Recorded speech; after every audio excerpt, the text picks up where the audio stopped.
Okay, hello. How is everyone doing? We'll give everyone just a couple seconds to hop on. We have quite a few people that, of course, are joining for your session today, Jeremy, so we'll give them just a few seconds. Awesome.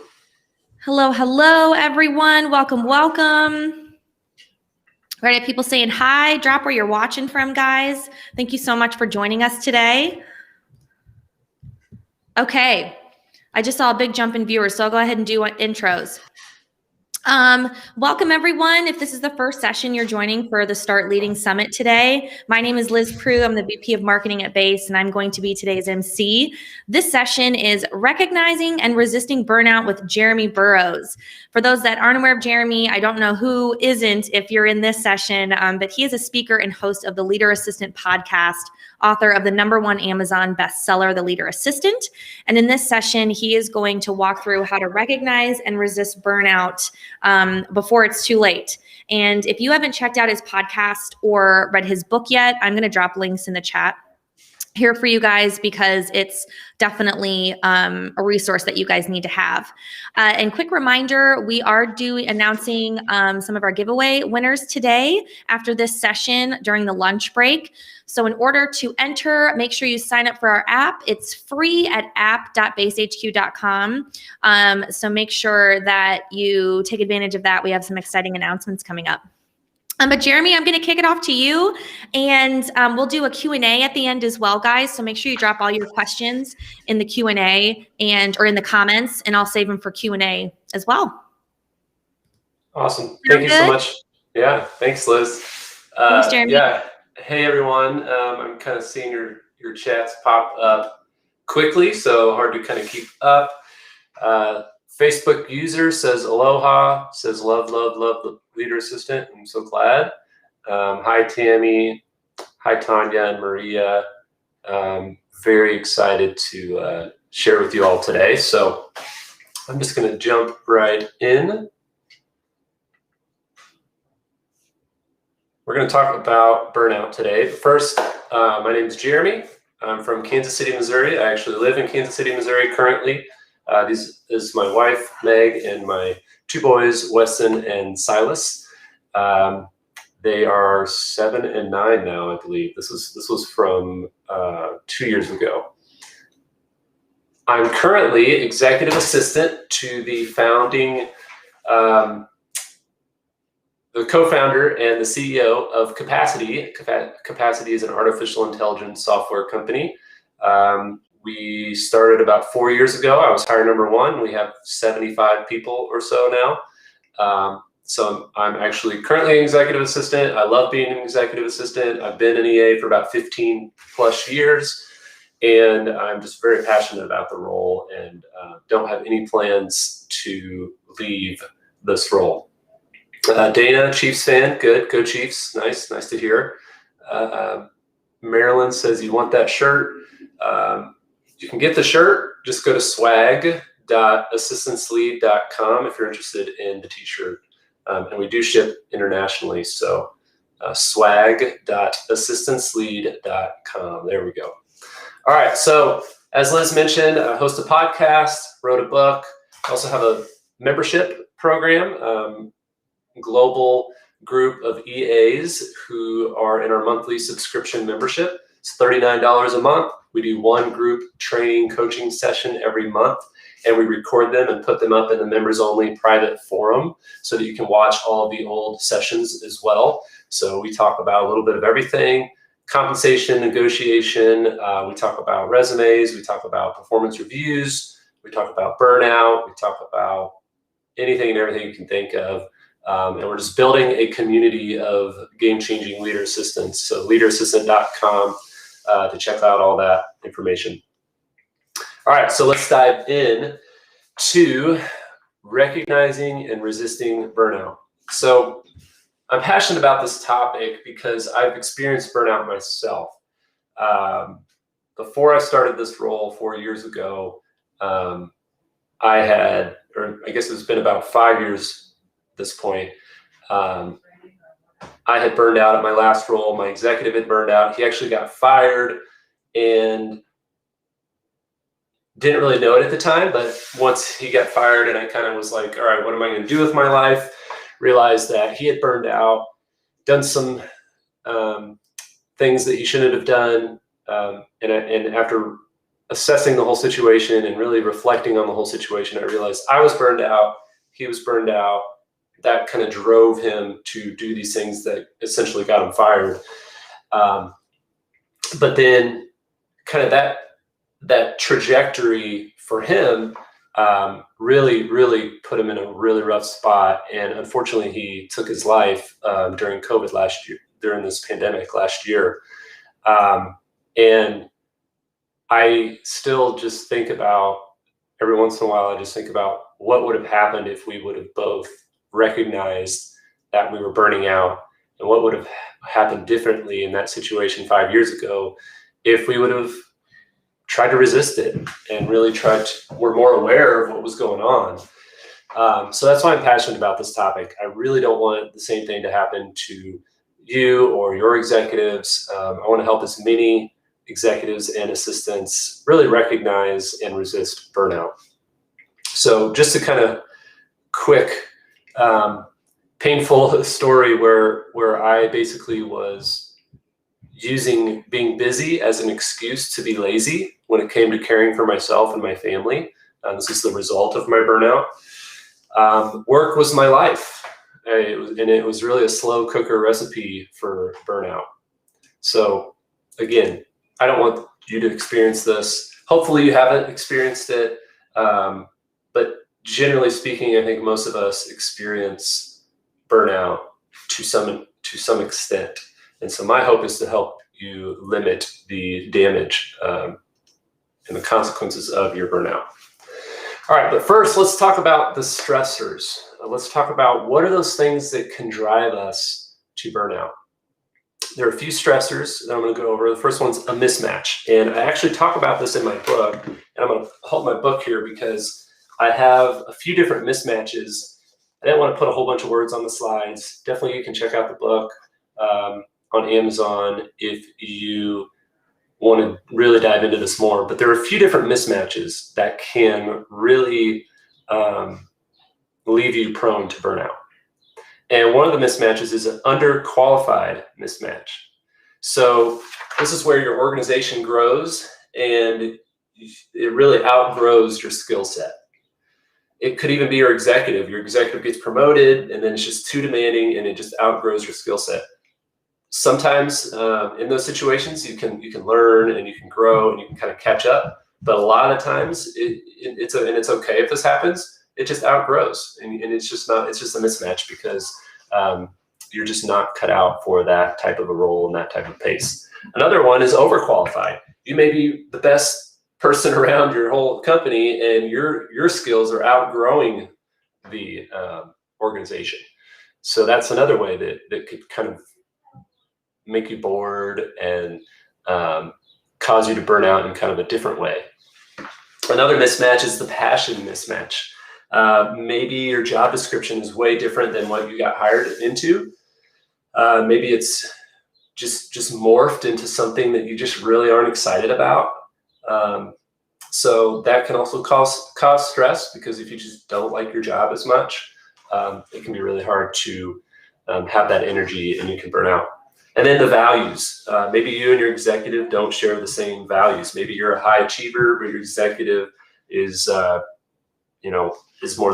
lazy and kind of just does whatever. Maybe you have family values and your executive doesn't care about family and just wants to work nonstop. So that could be another type of mismatch. So in summary, underqualified mismatch, overqualified mismatch, a passion mismatch, and a values mismatch. So any of these types of mismatches can really make it challenging and cause undue stress in your executive relationship and at your company. And that's just something to be aware of, that these things can leave you more prone to burning out. All right. The next one is mission drift. So this is where your organization had, maybe you hired on thinking, oh, this, this is great. We are really passionate about helping teams, save time or whatever the mission is. Or maybe you're in a nonprofit and it's like, hey, we're really passionate about, helping low-income families get fair loans for starting their own businesses or whatever. And then over the years, maybe the mission changed a little bit. Maybe it drifted from the original mission. Sometimes this happens intentionally where they will literally rebrand and redo the whole mission statement. Sometimes it's unintentional where this happens a lot where it's a small founder-driven organization. And then as it grows into a large organization with all these different executives, next thing you know, the original mission kind of drifted away and you're like, what happened? Where are we? What are we doing? And so this could be a stressor. If you don't believe in what you're doing, that's not a good place to be. Another stressor is a new life stage. Maybe you just had a kid, maybe you just bought your first house, maybe you just moved across the country and you're still working remote. These are just different types of things that can cause more stress and leave you prone to burnout. And so I just wanted to kind of be aware of these things. And then a lack of trust. Maybe there's a coworker, or maybe your executive, maybe you don't trust some board members. And so you kind of are on edge or maybe you're working more and trying to do too much because you don't trust other people to get things done. This can be another stressor to leave you prone to burnout. And another one is the grass is greener syndrome. So are you just sitting there like, oh, if I just had this other job, or if I just had was working in this other division or with a different executive, everything would be great. That can also cause more stress in your role. So I want you to think about what stressor might be in your situation right now. So is it a mismatch? Is it mission drift? Is there a new life stage? Lack of trust? And the grass is greener syndrome. So name your stressor. If you're bold and brave, comment on the video here and just let us know what stressor could you see, or what could you see in the near future becoming a stressor for you? And then that's step one to recognizing and being aware of pending burnout. All right. Now, the signs. Here is where we kind of shift into, all right, you're burning out or you're really, really close to burning out. So again, there's the stressors, this kind of environment that the stressors are kind of like the environment around you that could be more prone to burnout. And then, and yes, somebody asked, can it be several stressors? Yes, it can definitely be several. It could be all of the above. But now we're getting into the signs. So how do you know that, you are already on that train to Burnout City? First one is you're sick or tired all the time. And I'm not talking about like chronic pain or, things that kind of standard, even just, I'm not talking about chronic pain. That's a whole different challenge. We're actually talking about that in one of my podcast episodes coming up, and then also in our Wednesday Zoom chat this afternoon. But anyway, you're sick and tired all the time would be like, do your family members or your friends or your coworkers make comments like, you really seem to be sick a lot, and I used to get this and I'd be like, whatever, maybe that's just how my immune system is. I don't know. And, after so many people kept asking me, you're sick a lot. I just started realizing that, oh, you know what? Maybe it's because I'm not sleeping that well. Maybe it's because I'm working too much. And it really didn't sink until, of course, after my executive got fired and after I left, that was really a telltale sign of my burnout. I was just sick all the time. So again, this is just a sign. If you are tired more than usual, or maybe you get sick more often than coworkers, potentially you're burning out. Another fun one, you're easily irritated. So you're quick to anger. So unfortunately, during my time in my last role when I was burned out, and I didn't know it, I didn't see it. My wife saw it. My family saw it. I was quick to anger, and I'm not proud of it. I would snap at my kids or snap at my wife, and just wasn't me. Like, it wasn't who I was. But unfortunately, in that season, it was who I was. And so now that I've kind of processed that and looked back on that rough time, with my counselor and with my wife, really those times when I'm quick to get angry, that should be a red flag, big red flag. Something's not right. Could be burning out. All right, you dread going to work or logging into your work email if you're working remote. So this could be that, you just need a new job, you need a new company, it's time to move on. But honestly, this could just be that you're just burned out. You need a vacation, you need a day off, you need to reset your rhythms. So if you just dread opening up your task list or hopping on that Zoom call with your team, that could be a sign, not that you hate them and that you are ready for a different job. It could just simply be that you're burned out. You stop caring about people. If you find yourself thinking thoughts internally where you are just like, I don't care that person's kid is sick. I don't care that person's dog had to go to the vet. I just want them to get their crap done. Like, that's a pretty strong sign that you could be burned out. It's also a sign that you could be a jerk, but I think generally speaking, most of us are kind people. But when we're burned out, we do things and we think things and we say things that we don't mean. Another sign is you can't make decisions.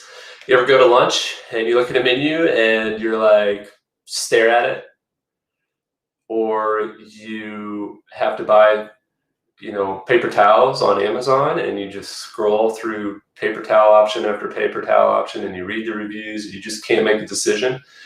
That is a sign of burnout. Decision fatigue. If you can't make a simple decision, like what shirt to wear or what shoes to put on or what snack to have, whatever, oftentimes that's a sign that you're burned out and you need to slow down and take it easy. All right, so the signs: you're sick or tired all the time, you're easily irritated, you dread going to work or logging in remotely, you stop caring about people, and you can't make decisions or decision fatigue. So these are the signs. So you might have all these. You might have a couple of these. You might have, maybe have bad days where you experience one or two of these. Whatever it is, these can be very, very clear signs that you're burned out. And somebody asked, how do you know the difference between pandemic fatigue and workplace burnout? I would say pandemic fatigue is also a form of burnout, and you need to be aware of that and let that be a red flag to you. And maybe you need to go on more walks. Maybe you need to take Friday afternoons off. Maybe take the whole Friday off for 4 weeks in a row.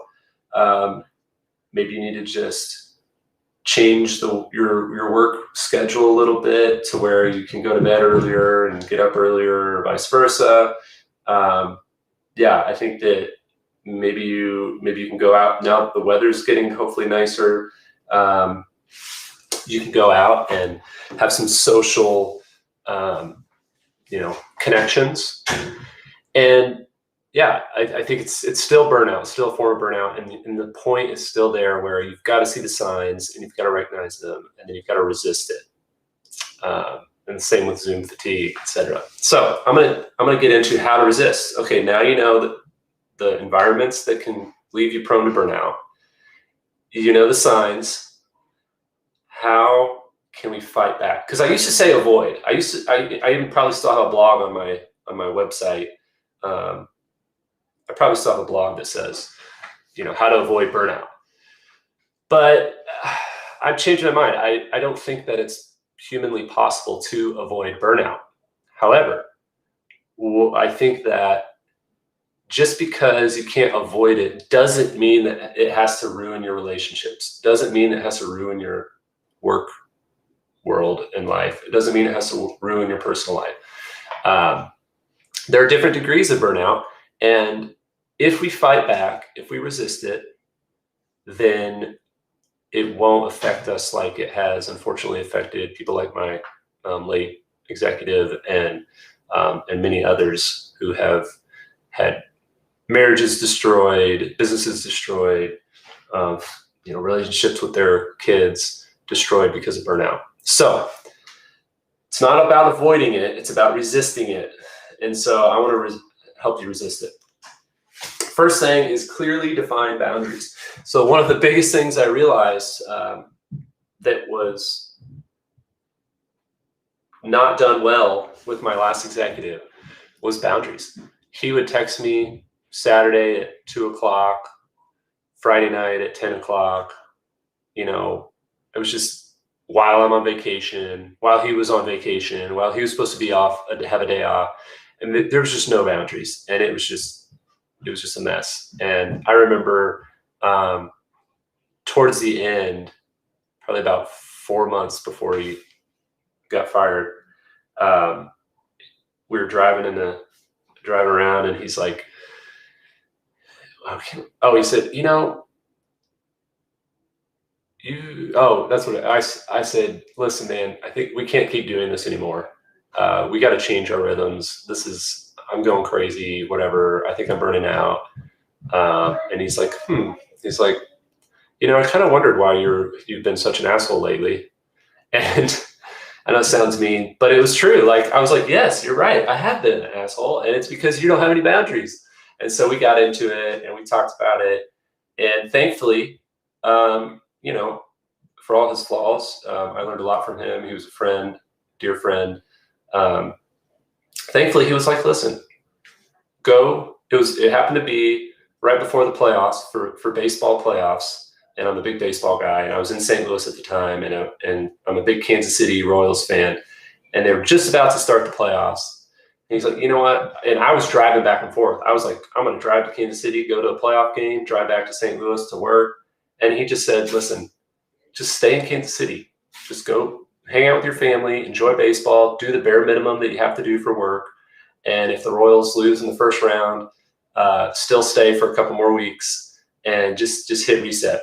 And I'm forever grateful for that time, because it literally saved me, honestly. And so I was able to go to Kansas City.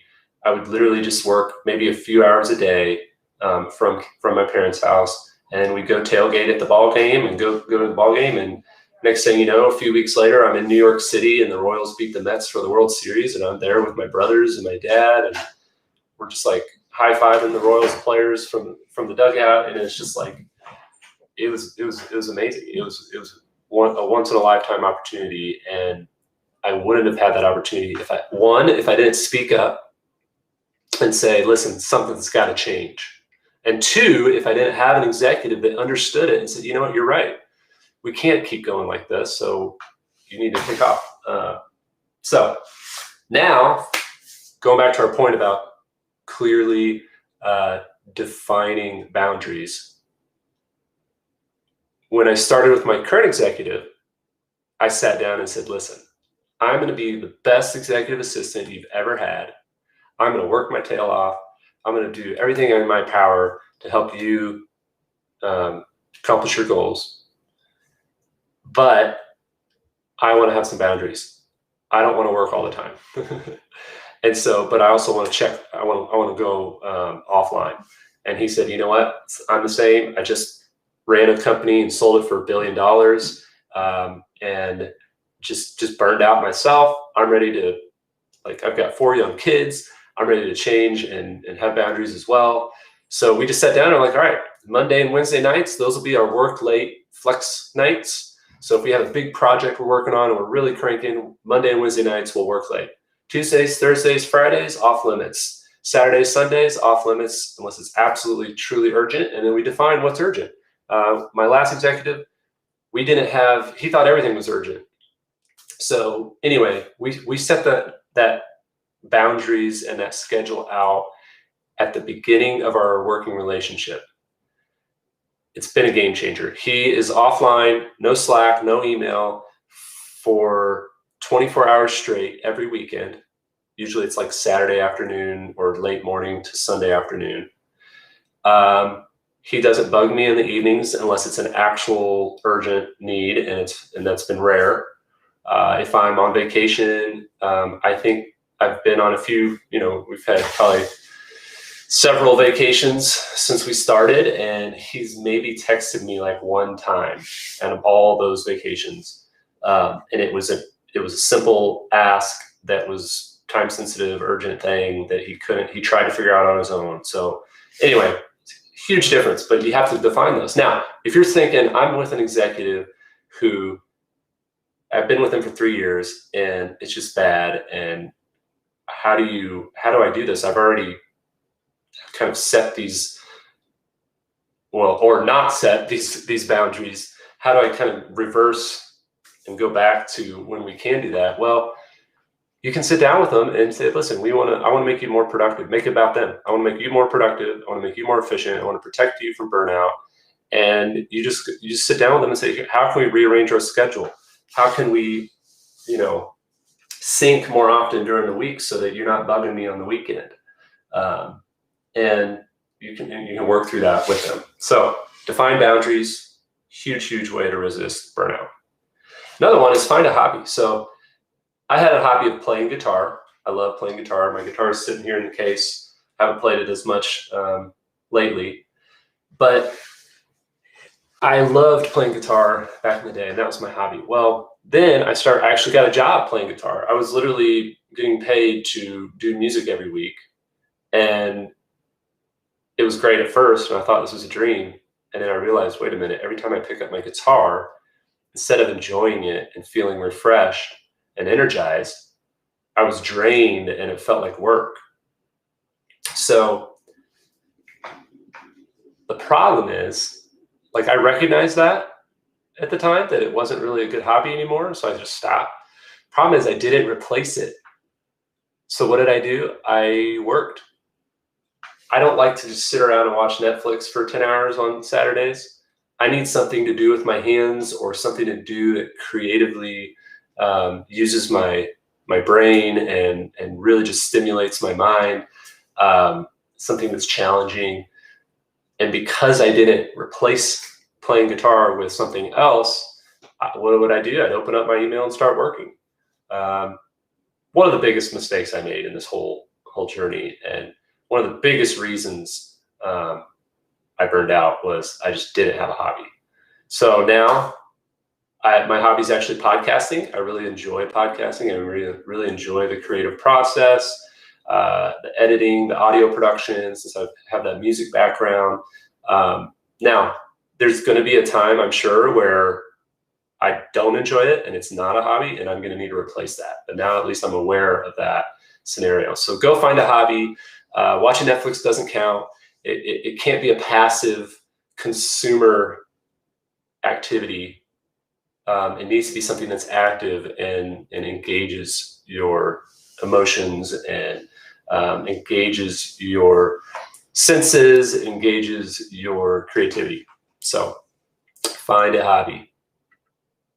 All right, and then reduce decision fatigue. There's a reason why Steve Jobs wore a black shirt and same jeans every day.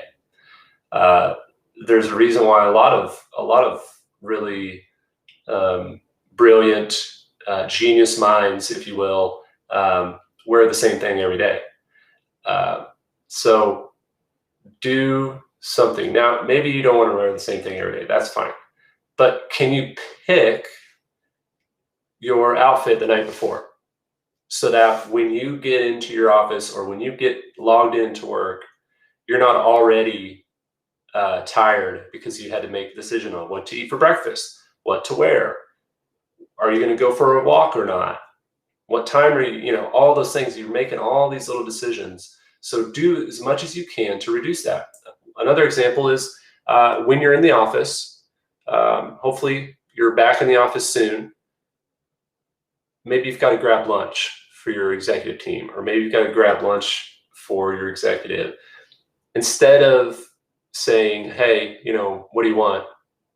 Have a list of their few favorite places, their few favorite items. Say, hey, I'm going to get this item at this place. Sound good? 90% of the time, they're going to say, yeah, that sounds great. Do that for them. Do that for yourself. Reduce decision fatigue. Another one is rest well. And I think I've got some more details on this in the book, but you're really going to struggle, even if you take a vacation, even if you take days off every week. If you just binge watch shows all day, every day off, that's not going to refresh you. You need to get some physical activity. You need to get some social stimulus. Stimulus. I said stimulus. Stimulants. You need to really do whatever you can, whatever it is that energizes you and refreshes you. And again, that's hobbies are a great way to do that. So if you don't rest well, then when you come back to work, you're not going to have your kind of bucket refilled to have energy to sustain the work week. And then ask for help. Don't be afraid to ask for help, whether it's therapy, a counselor, a one-on-one coach, career coach, assistant coach, whether it's asking your executive, saying, hey, listen, I'm running on fumes. I need some help. What do you think if I take a week off and figure something out? Or do we have a budget for personal self-care or health? Maybe a gym membership. Maybe you can ask for a gym membership to help you really get healthy. So anyway, ask for help. Don't be afraid to ask for help. Maybe it's other assistants who experienced it. You can reach out to me. I do coaching. We have our leader assistant community where we just help each other and we really get deep on these things in our group sessions. And yeah, you just can't do it alone. That was one of the mistakes I made, is I thought I could do everything myself. And that's another reason why I burned out. So clearly define boundaries, find a hobby, reduce decision fatigue, rest well, and ask for help. Take a screenshot, jot these down, just go buy my book, and you can I go into these a little more in depth, particularly how to rest well, and so on. All right, so that's my spiel. I'll leave this up for one more second in case you need to screenshot it. Hopefully that's helpful to you. Again, I don't want you to burn out. I don't want your executives to burn out. And part of being a leader assistant is leading your executives in the business side, but also the personal side where they stay healthy. So my executive likes to say, my goals, if he looks at a 50,000 foot level, my goal is three things: stay healthy, stay married, and stay in business. So when he tells me his goal is to stay healthy, stay married, stay in business, guess what? Now I know what my goals are. I know that everything I do needs to filter through those three buckets. I need to help him stay healthy, I need to help him stay married, and I need to help him help us and our company stay in business. So kind of simplifying it down, that's my mission. I want to help him avoid burnout. Like my former executive burned out and I burned out. I was a terrible assistant to my former executive because I was burning out too. I was I was drinking the same juice. So I don't want that to happen again for me. I don't want it to happen for any of you. So yeah, let's get into some questions. Would love to answer your questions about any of this. Awesome. Thanks so much, Jeremy.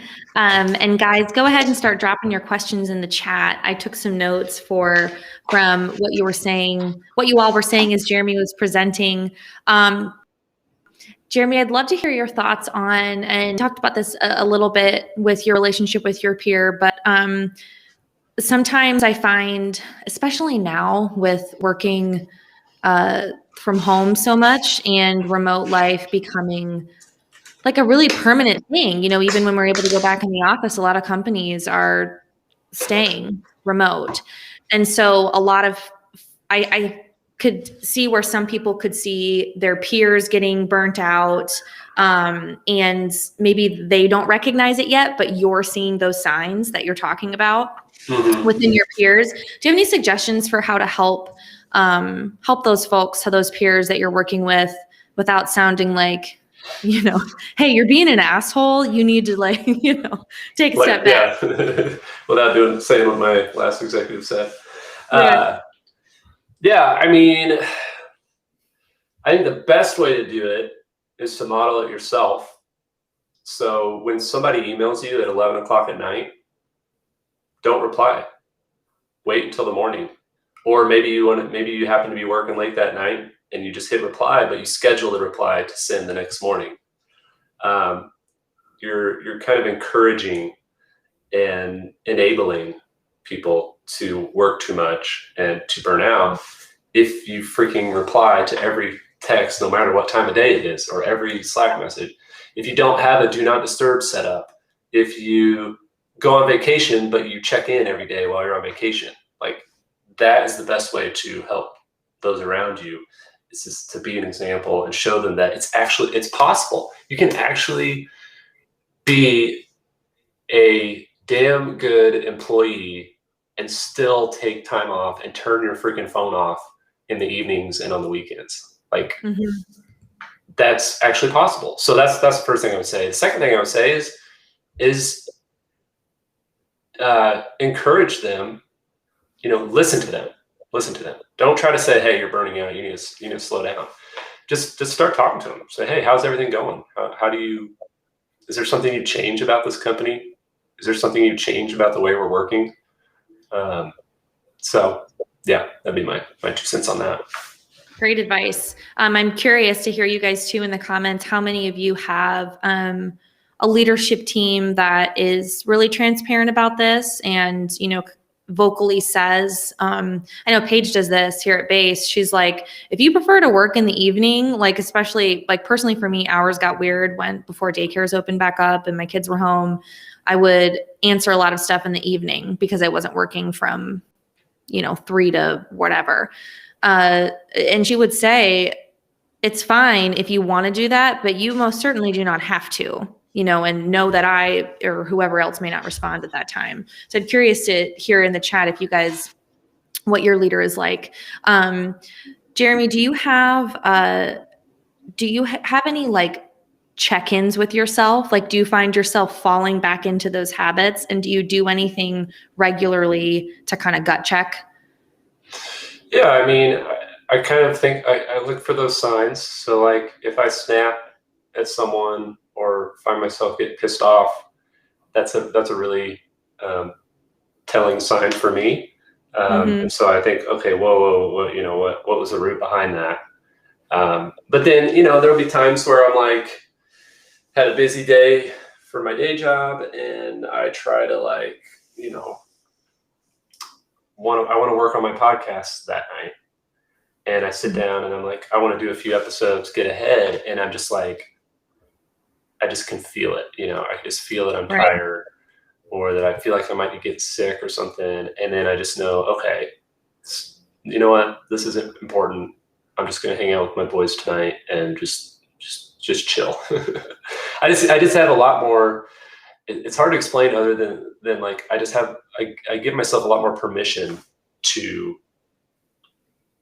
not work Mm-hmm. Whereas before I would feel so guilty, and I just did not give myself permission to just stop and turn it off and not check it.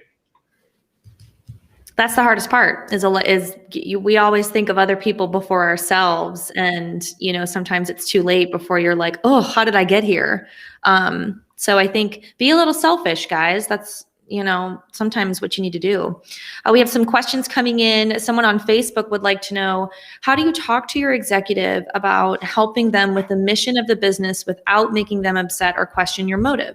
I want to help my executive with her workload, but she always works in items alone without letting me know. Oh, man. It's a bit of a loaded question. There's a couple things to address there. Yeah. That's a tough one. I mean, every situation is different. Every executive is different. It's kind of nuanced. It's kind of tough to really go too into this, but I would just say, take a step back and look at your rhythms. So how often do you connect with your executive? What do you talk with them about? What questions do you ask them? When's the last time you sat down and just had a conversation and said, what's keeping you up at night? What are your top 3 priorities this week, this month, this quarter? When is the last time you just sat down? And I actually have a list of questions in my book. And I also talk about dealing with resistant executives, dealing with micromanagers. So I encourage you to check that out, and then ping me if you have further questions or want to hop on a coaching call to really dive into your situation. But just take a step back and think about, okay, well, yes, you're having this issue. Your executive's just doing things on their own, whatever. But how is that ongoing relationship? Is the only time you talk about your working partnership at your annual review? If so, that's a bad situation. Like you've got to have that conversation constantly. Every other week, every week. You've got to have bits of that conversation. Otherwise, you're not going to be able to have that what's called relational rent. You got to pay that relational rent ongoing. Otherwise, when you try to make a suggestion or really push on them, it's not going to have as much weight. Mm-hmm. I love relational rent. I don't think I've heard that. I'm stealing that. Yeah. I got it from my former executive. Mm-hmm. We have some folks asked some more questions here. Here's one. Do you miss going into the office? I do not. I have 2 boys, and we have fun. I do not miss the commute time. The only thing I miss about commute time is podcasts and audiobooks. I was listening to a lot of audiobooks and podcasts while commuting. But no, I'm an introvert. I like putting sitting in the closet and getting my stuff done and then hanging out with my family. But it's not for everyone. If you're more social and you like the interaction and the collaboration, then try to find a hybrid work environment. But yeah, I don't miss it. I think it's so awesome that you have such a passion and that you've turned it into, your book. You have your podcast. I'm a big sci-fi fantasy comic book nerd, and I have my own writing stuff, as I do on the side. And people always ask me, how do you have time to do that with kids? And I always say, well, in a way, that extra work helps me feel a little more like me and, kind of step outside of that. Do you find that with the podcast? And is there anything else that you're like, if I don't work on this, I'm not feeling like I'm putting myself first? Are there any other things that you do? Yeah, I do. The podcast for sure. I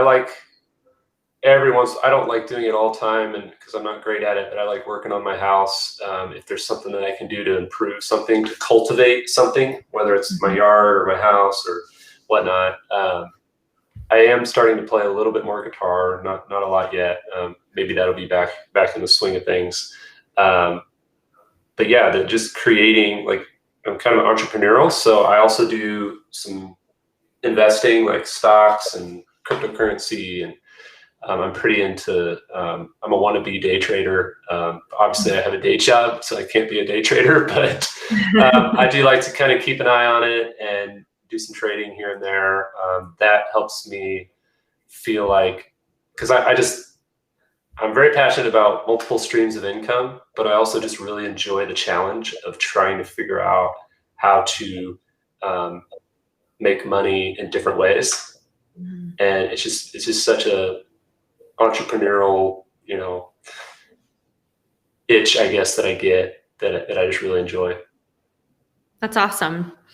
We have some questions from folks before the summit too that were written in, or typed in rather. A lot of people have asked about one-on-ones. This is like a surprisingly hot topic, whether some people are like, no, don't believe in them. Others are, yes, believe in them, but have a very specific structure. Some folks have said and we say this here at Base too, like your one-on-one is your time. It's not a status update. It's really your time to discuss what you want to discuss. So what are your thoughts on one-on-ones? I'm assuming you mean one-on-ones with your executive? Yes.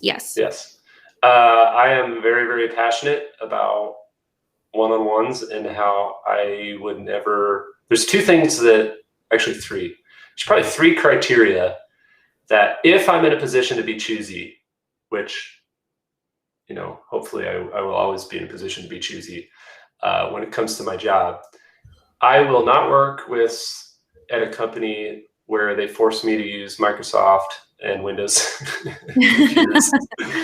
I will also not work with an executive that will not let me in their inbox, their email.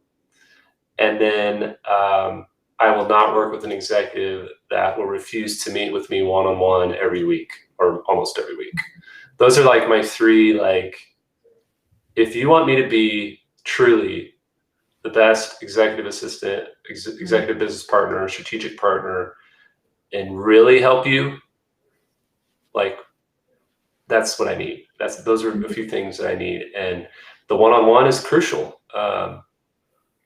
If you can't even get 20 minutes every week, one of the reasons I loved my one-on-ones with my last executive is I worked in his home office. And so we were around each other all day, pinging ideas off each other, whatever. But I would always have these details, these annoying little decisions that he didn't want to have to mess with. And he finally was just like, you know what, let's just just gather those throughout the week. And then we'll sit down and we can rapid fire, get all those out of the way, because I hate them. And so that was the purpose of that one-on-one. The purpose of my one-on-one with my current executive is similar, but it's a little bit more, depends on the season. If it's a really busy, crazy season, there might be a little more details, but it's also a little bit more like, all right, what are you worried about this week? What's on top of your mind? Where's your focus, so that I know when something comes across your inbox and my inbox and requires or asks of your time, I know whether or not that you want to say yes to that, because I know where your priorities are. But yeah, the one-on-one is huge. If they keep bumping you, if your executive keeps canceling that meeting or saying, oh, let's talk about it later or whatever, then maybe that could actually be a sign.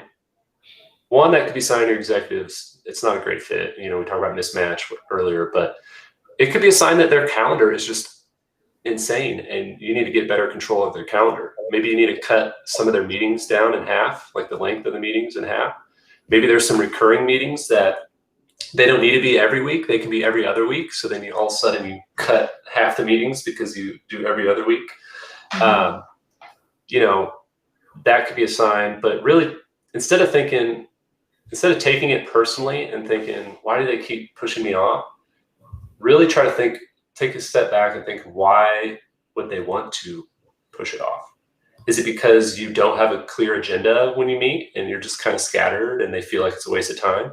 Or is it because they are just running on fumes and burning out themselves and just trying to figure out a way to clear up some time, try to figure out why they're avoiding it. But yeah, I think it's a big, big deal. I'm very passionate about one-on-ones are critical for successful strategic partnerships. That's great advice. We have time for about one more question. And because they're asking some, I had it in here. It was about... I will say, I saw somebody mention something about why won't I work with someone that uses Microsoft? It's not a personal thing. It's it's not that I think they're crazy to work with Microsoft.